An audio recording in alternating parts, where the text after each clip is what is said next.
warahmatullahi wabarakatuh. Kembali lagi bersama saya, Bidan Ayah, saya biasa disapa, tapi kali ini saya tidak berada pada acara Mother Class, melainkan acara klinik kita. Acara ini adalah acara baru yang bersinergi dengan ID wilayah Serang. Acara ini akan dilakukan secara kontinu.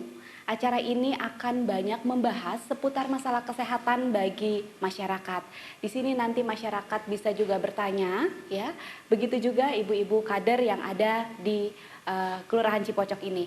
Jadi hari ini saya berada di Kelurahan Cipocok, ya.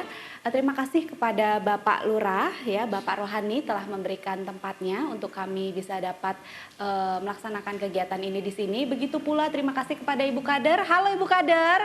Halo. Apa kabar? Baik. Baik. Hari ini kita akan membahas mengenai demam, hari ini kita akan membahas mengenai kejang yang diakibatkan oleh demam pada anak. Di sini saya sudah ditemani oleh Dr. Atep Supriyadi, spesialis emergensi di sebelah saya. Beliau adalah dokter spesialis emergensi yang bertugas di Rumah Sakit Derajat Prawira Negara dan beliau adalah pengurus ID di wilayah Serang. Baik, sebelum kita memulai mengupas tuntas materi mengenai kejang ini, kita akan melihat tayangan VT berikut ini. Ini dia.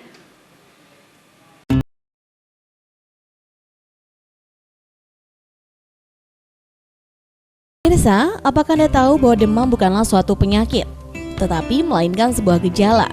Demam pada anak merupakan salah satu pertanda bahwa tubuhnya sedang melakukan perlawanan terhadap kuman yang menginfeksi. Gangguan kesehatan ringan ini seringkali menyebabkan si kecil kehilangan keceriaannya dan menghambat proses tumbuh kembangnya bila berkelanjutan, khususnya di usia balita. Kendati tergolong gangguan kesehatan yang ringan, demam yang dialami tetap perlu penanganan yang tepat, terutama jika demam tidak kunjung turun setelah penanganan awal. Ada beragam penyebab demam pada anak.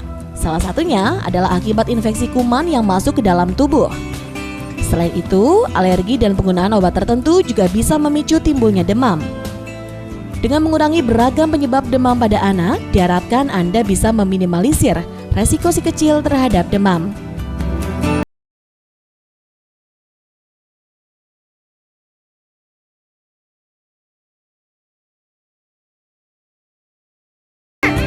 Namun hal yang paling menjadi momok menakutkan bagi para orang tua, khususnya bunda, adalah akibat yang biasa timbul dari demam pada anak, yakni kejang pada anak.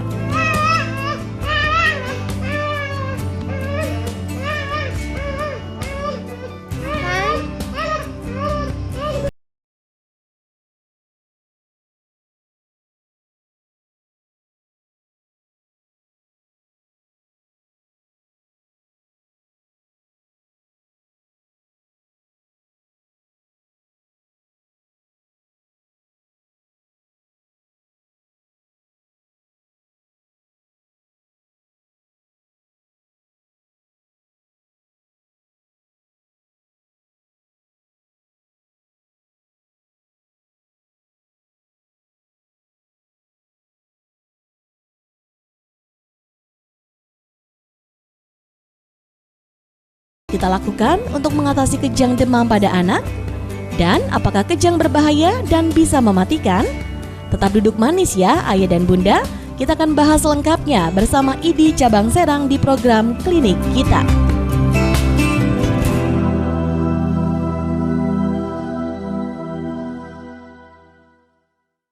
Baik, tadi sudah pemirsa lihat semua mengenai video tayang mengenai kejang akibat demam pada anak. Dan ibu-ibu kader bagaimana tadi sudah melihat video tayangnya?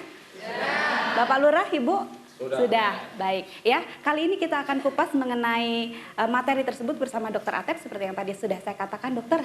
Jadi sebetulnya masyarakat ini sudah banyak tahu ya, atau banyak juga kan memang yang terjadi di masyarakat mengenai kejang ya yang diakibatkan karena demam. Kebanyakan kan masyarakat panik ya dok ya. Jadi sebetulnya kenapa sih dok kejang itu bisa terjadi, kejang akibat demam itu bisa terjadi sebetulnya? Oke, ya. Kejang demam namanya ya. Jadi kejang demam itu adalah bangkitan kejang yang disebabkan oleh demam. Tapi demamnya itu minimal 38 derajat Celcius. Memang setiap anak-anak berbeda ada yang kejangnya 40 derajat baru kejang, ada yang 38. Tapi secara teori bahwa anak-anak ini bisa kejang jika suhu tubuhnya melewati 38 derajat Celcius. Dan namanya kejang demam dari usia itu harus dari 6 bulan sampai 5 tahun. Jadi kalau kejang demam, wah ini anaknya kejang nih. Berarti usianya 6 bulan sampai 5 tahun. Kalau di bawah 6 bulan atau di atas 5 tahun, mungkin penyebabnya bukan dari demam, tapi dari penyakit yang lain. Seperti infeksi otak atau karena tumor dan lain sebagainya. Gitu. Jadi memang kalau misalkan kejang akibat demam itu terjadi, usianya sekitar 6 bulan sampai dengan 5 tahun. Kalau misalkan kurang dari itu berarti diakibatkan karena penyakit lain, gitu ya dok ya. Dan setiap anak tadi seperti dokter katakan berbeda-beda gitu dok ya? Berbeda-beda. Jadi untuk ambang kejangnya bahwa ada yang 38 sudah kejang, tapi seperti anak saya 41 derajat masih belum kejang. Oke, nah, berbeda-beda gitu. ambangnya. Berarti kalau begitu sudah harus waspada dok ya. Kalau misalkan suhunya sudah 38 derajat Celcius. Baik dokter. Nah sebetulnya penyebab kejang itu sendiri apa sih dok selain dari demam? Ya. Jadi penyebab kejang pertama yang jelas yang paling banyak usia 6 bulan sampai 5 tahun adalah demam. Demamnya ini bisa karena infeksi dari virus atau bakteri, karena infeksi saluran pernapasan atas seperti batuk pilek ya dan lain sebagainya. Atau bisa juga kalau di bawah 6 bulan atau di atas 5 tahun penyebabnya adalah infeksi otak ya, kemudian tumor, atau mungkin yang punya kencing manis juga bisa. Kencing manis terlalu tinggi, kencing manis yang bawaan jelas ya karena usia masih kecil ya, atau karena gangguan elektrolit ya, metabolik lainnya. Oh gitu, elektrolit metabolit. Jadi seperti sirkulasi dan lain sebagainya gitu dok, maksudnya di dalam tubuh gitu ya dok ya. Di dalam tubuh yang bukan penyebabnya demam. Bukan penyebabnya demam. Kemudian kalau tanda kejang sendiri itu bagaimana dok? Kan khas ya, beda-beda gitu ya. Ada yang seperti apa mungkin gitu dok? Jadi untuk tanda kejang pada anak ya bisa yang minimal misalkan hanya mendelik ke atas ya, ada yang berkedip, ada yang kelonjotan yang lebih parahnya lebih gitu. Parahnya. Gitu. Nah kalau yang mendelik sendiri itu bagaimana tuh dok? Kalau kita kan kayak gini juga kan mendelik gitu kan, maksudnya khasnya yang membuat dia sangat khas. Oh ini kejang gitu. Ya, Bagaimana mendelik itu? yang jadi ketika direspon tidak ada respon jelas ya. Gitu. Kalau mendelik kemudian direspon nanya bisa namanya siapa, ada ini, berarti ya bukan kejang. Ya, kalau gitu. kejang itu yang mendelik ketika dicek respon, ade-ade ya diam saja. Berarti anak ini dalam keadaan kejang sebenarnya. Tidak sadar berarti gitu Bu Kader, Bapak Ibu sekalian ya. Jadi saat sapa ibarat kata ya, itu tidak merespon gitu Tidak ada karena respon. tidak sadar gitu Tidak ya dok ya. sadar. Jadi baik seperti itu. Nah kemudian kalau kejang sendiri setelah terjadi itu bisa memungkinkan terjadinya komplikasi tidak dok? Saat kejang itu terjadi kan mungkin ada komplikasi apa gitu? Baik ya. Untuk kejang sendiri ada komplikasi jangka pendek maupun jangka panjang ya. Jadi untuk komplikasi jangka pendek itu sesaat ketika kejang ya. Pertama ya bisa tergigit lidahnya bisa ya. Yang kedua memang karena kejang tadi tidak sadar, air liurnya itu banyak di dalam mulut sehingga bisa masuk ke dalam paru-paru, jadi aspirasi ya, aspirasi ke paru-paru, infeksi paru ya. Dan yang jelas mungkin ketika kejangnya mungkin di tempat tidur yang tinggi bisa jatuh menyebabkan cedera. Itu ada komplikasi jangka pendeknya. Kalau jangka panjangnya sebenarnya kejang ini kalau kejang demamnya ada dua kejang demamnya, kejang demam sederhana dengan kejang demam kompleks ya. Kejang demam sederhana itu cirinya adalah kejang yang demam kejangnya itu kurang dari 5 menit dan terjadi hanya mungkin 1 kali saja. Berarti itu kejang demam sederhana. Biasanya memang itu tidak ada komplikasi apapun, baik jangka pendek maupun jangka panjangnya. Tapi yang kalau kejang demamnya lebih dari 15 menit kejangnya, kemudian mungkin lebih dari 2 kali dalam 24 jam, memang itu termasuk kejang demam yang kompleks. Yang komplikasinya mungkin ada, salah satunya adalah epilepsi.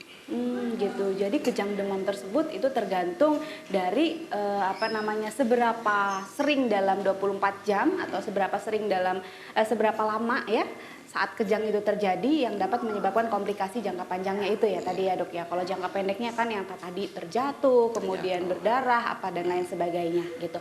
Baik dok, sebelum itu kita sapa dulu Ibu Kader yang di sebelah sayap kiri.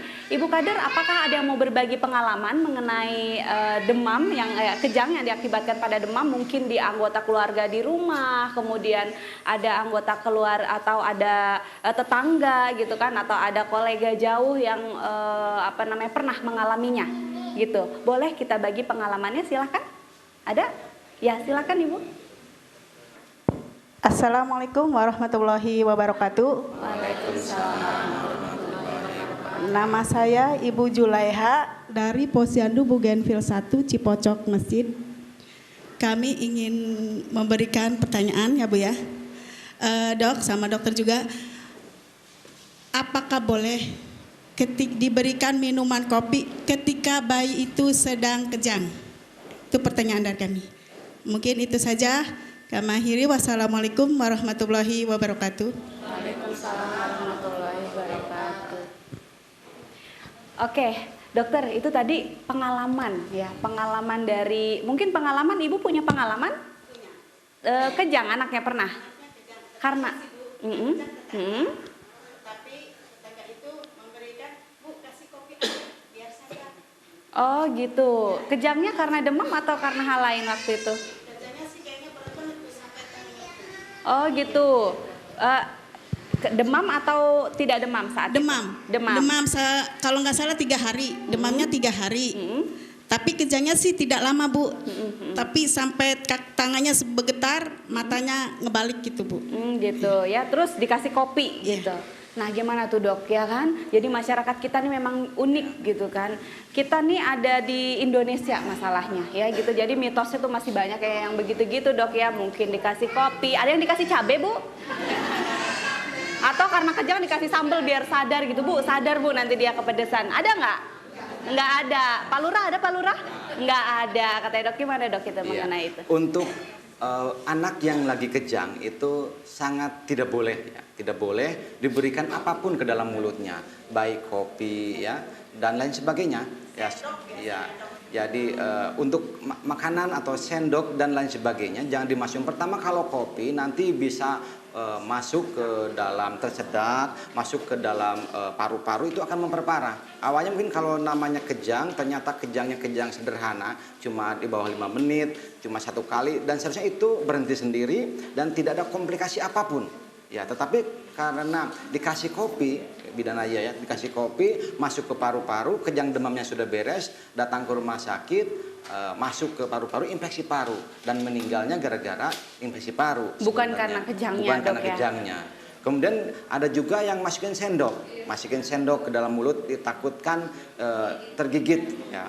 Kebanyakan yang sudah dimasukin sendok yang dipakai kain, dimasukin ke dalam, itu meninggalnya bukan gara-gara kejang, tetapi gara-gara obstruksi, ya terlalu dalam, jadi menutup jalan napas, sehingga anaknya meninggal justru bukan gara-gara kejangnya, tapi gara-gara penanganan ibu-ibu yang awalnya niatnya menolong, tetapi karena tidak tahu ilmunya, jadi dimasukin aja, kemudian menutup di sini, jadi obstruksi atau saluran napasnya tertutup, jadi meninggal gara-gara itu. Oke, baik dokter. Karena kita lanjutkan nanti ceritanya ya setelah jeda iklan berikut ini.